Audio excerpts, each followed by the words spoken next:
So the title pretty much sums it up. If you are a seasoned Kingdom Hearts veteran, then you know that the story of the games isn't as clear and straightforward as it leads on to be.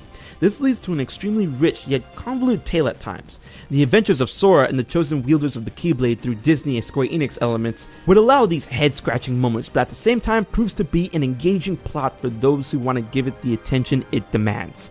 To both new and enduring fans alike, the game has more than its fair share of confusing plot elements that require clarification from outside material, interviews, and future installments. But luckily for you guys, you have an expert right here ready to get those clarifications out for you. I'm gonna list the top 5 confusing moments and elements in the Kingdom Hearts series that we have a general understanding and explanation to. So for upcoming games and uncompleted adventures, we will leave those out. This includes Kingdom Hearts Key, the entirety of Kingdom Hearts 2.8, and Kingdom Hearts 3. So let's get into it with number 5. Nomine is Kairi's nobody, we all know that.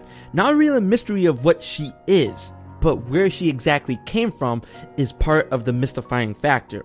So the anatomy of nobody is pretty clear. When someone becomes a Heartless, the body and soul that get left over go on to live as a nobody, as long as that person has a strong will and heart. Nothing too complicated right there. Well, it wouldn't be if the being we were talking about wasn't a Princess of Heart. That is right, people. Kairi is a Princess of Heart whose heart is void of darkness. That being, she is unable to become a Heartless, and in turn, usually unable to produce a nobody. That is why Kairi's body remained in the world of light in a comatose state when she lost her heart. Well, this is where Sora comes into play. When Kairi lost her heart, it found refuge in Sora, and when Sora released his heart in order to return Kairi's to her, Sora actually created 2 nobodies instead of 1 in that process. When Sora released his own heart, it created Roxas. But since Sora released Kairi's heart out of his body, it created Nomine as well, making Nomine an extremely unusual and rare case. She is Kairi's nobody, yes, but she was made from Kairi's heart and Sora's body and soul. This is why Nomine, although Kairi's nobody, has the power over Sora's memories and in turn those connected to him. The confusing part that seems to go over people's heads is that every time I seem to explain this, people can't grasp that Nomine was made from Sora but is Kairi's nobody. Always saying, Nomine is Kairi's nobody, and I'm like, yeah, she is. I'm not arguing that. But what continues the confusion is when Nomine rejoins with Kairi as her nobody. What gets at me is that Nomine is adding more to the sum of Kairi's original parts, being made from Sora's body and soul. Like, I get Roxas and Sora were incomplete without each other, but in Kairi's case, not so much. So it looks like Kairi may always have a piece of Sora inside of her. Alright, quit it, you damn perverts! Okay, this one is definitely all over the place with the Kingdom Hearts confusion. Sora coming to wield the Keyblade has been really murky to a lot of fans, but when you get down and dirty with it, you can decipher this mystery quite well. First and foremost, we need to get the most important thing off the bat when it comes to Sora and him wielding the Keyblade. Sora was never meant, nor was he chosen to wield the Keyblade. A pillar in Sora's character is that he is meant to be a regular, ordinary boy that players could relate to, and that this character, despite all of his feats and accomplishments, can show that you don't need supernatural abilities in order to make a difference. Okay, now that we got that out of the way, Sora came to hold the Keyblade completely by chance. One of those right time, right place kind of deals. You can argue the destiny thing as much as you want, but whatever. Moving on. The Kingdom Key was on its way to Riku, the true chosen Keyblade wielder, as inherited through Terra, but Riku did that thing where, you know, he got swallowed up by the darkness. But before he got completely engulfed, Sora was able to make contact with his light and thus became the Keyblade's new temporary wielder. So some entirety of the first game later, Riku then reclaims the Keyblade from Sora at Hollow Bastion. However, a bit later, the Keyblade left Riku and became Sora's weapon and chose him as its true blue master after Sora proved his heart was more worthy than Riku's.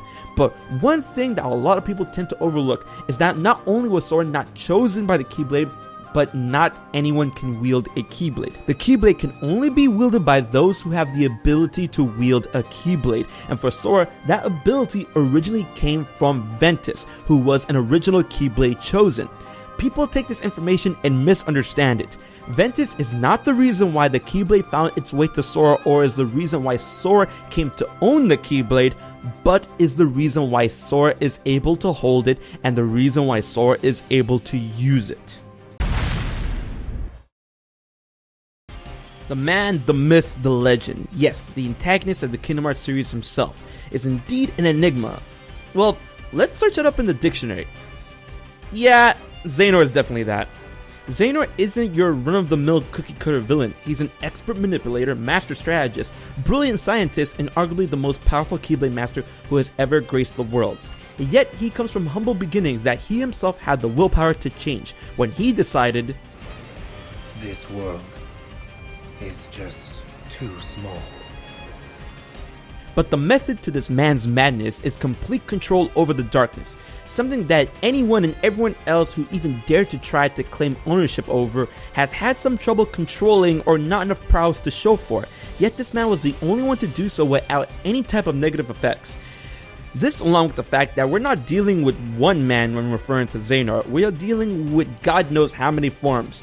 This includes a Heartless, a Nobody, his other incarnations through time, not to mention his vessels, other beings that he can impose a portion of his heart in order to grant them grand abilities, but they become a version of himself in return. Think of it as a similar scenario to Voldemort's Horcruxes in Harry Potter. Replace soul, heart, and objects with people. Each of his other selves all have their own distinct personality and beliefs, but still have ties with each other in terms of end goals and desires. In the thick of it, they are all the same person, yet different. Now this is indeed a confusing element from the Kingdom Hearts series that I'm completely in love with. That is the concept of both the heart and being in the series. For the most straightforward part of the subject, according to the Kingdom Hearts series, the anatomy of a person or a being consists of three things: a body, a soul, and a heart, with the soul being interchangeable with the concept of the mind, according to interviews and texts. The body is the most obvious and simple. It is the shell that holds the heart and soul. The body is what moves, acts, and yada yada yada. Now this is where we get to the tricky parts. I'll leave the heart for last, which means we're going to tackle the concept of the soul in Kingdom Hearts. The soul is an incredibly important part of a complete being. According to the Secret Ansem reports, notably report number 4, is explained that the soul is the source of life force for a complete being, and without it the body will wither and die. The soul also contains the will of a person and acts as the force that pushes the body to act on the commands of the heart. When a person loses their heart, that person's body and soul will wither away and die if their will is poor enough, as their soul would be lost without purpose, with the person's will not strong enough to find reason to survive. But if a person's will within the soul is strong enough, then the body and soul lives on and becomes a nobody. In extremely notable cases, the soul can live on without the body and heart, as seen with the case with Terra becoming the lingering will. Instead of a body, he had his armor to act as the shell. Although Terra Xena refers to this as the mind, this is indeed Terra's soul, as it is his will given shape and carrying on according to Terra's virtues. And now we get to the heart. The heart. From our own understanding, it is the source of morality and emotion that is felt throughout the entire body and soul. The heart also acts as a sort of compass of destiny for those select individuals, pushing them to certain goals and alignments, seemingly without reason.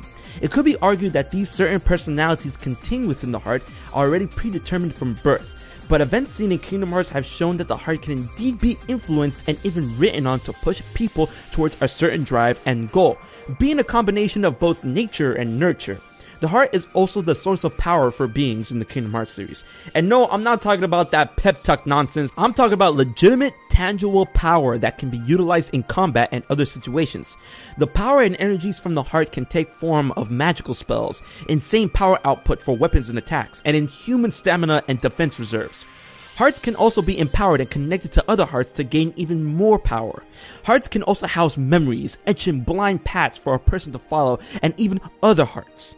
The heart can also take a sense of morality and give it tangible form, turning emotions into power, and uses a spectrum of light and darkness. To put it simply, the heart is the most malleable part of a being according to the Kingdom Hearts series, encapsulating many mystical yet human aspects. It acts as a guide to push its owner in the direction without input from the mind. It is a force that truly is the core of any being, and without it, beings such as nobodies only have their memories that are attached to their soul to rely on when they act. Its anatomy and workings mystifies even our own interpretation of it in real life. When looking into Kingdom Hearts and their interpretation of the heart, it's both out of this world and totally believable, taking the most entrancing elements of how we understand it and brings it to fantastic levels. Everything I've said about Kingdom Hearts' interpretation of the heart is only scratching the surface of what has been presented and pondered. The only truth that Kingdom Hearts states about the heart is that the heart is truly beyond our full understanding. Honestly, a bunch of you guys knew this one was coming. Yep, you know what? Comment below if you knew this was gonna be on the list. Go ahead, leave something clever about the story twisting element that is time travel in the Kingdom Hearts series. Time travel in any type of media is something that has to be approached with significant care, as the inconsistencies and fallacies that it could potentially produce can easily and hilariously spin out of control. Kingdom Hearts in itself, before the incorporation of time travel, was heralded already as a convoluted storyline, with many complaining that it was too puzzling to understand. Well, if you actually take great care and understand the story as you would with a good book, then it really isn't that hard to grasp, even with everything listed on this video beforehand, and that is the truth. I'm not gonna try and defend time travel because its addition in the Kingdom Hearts stories even caught me off guard, and took me some time to fully understand. And I'm not just talking about the lone concept of time travel, but the implications that it has surrounding it in the Kingdom Hearts story. It was apparently first used by Ansem, Seeker of Darkness, and then its use spread like wildfire among the other versions of Xehanort, stemming from his youngest presented self.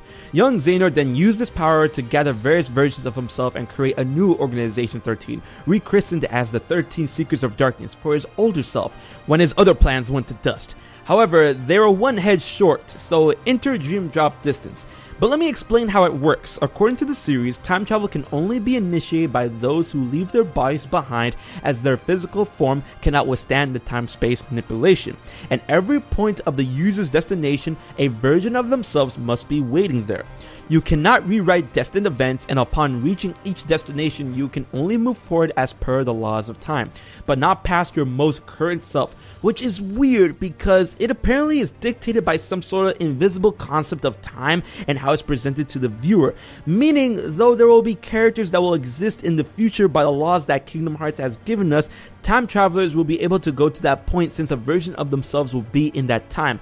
However, by the laws of time, they can only go all the way to the point of what's considered to be the hard current present, and the only thing that seems to dictate what is present or future is what we perceive as the story is presented to us, so the games in the future don't count and cannot be accessed by time travelers. Here's an example to break it down even further.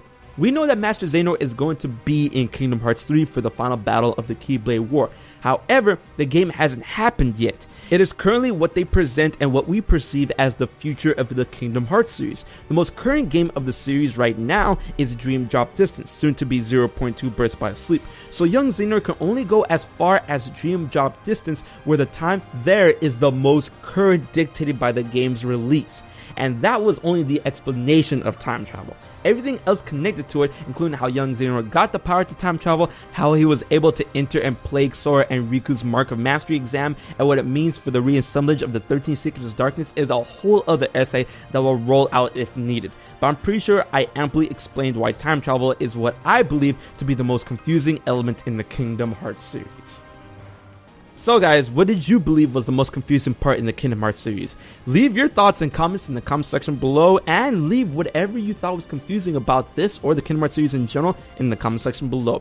Make sure to hit that like and subscribe to HMK for more Kingdom Hearts content. Until the next one, I've been HMK, I'll check you guys later.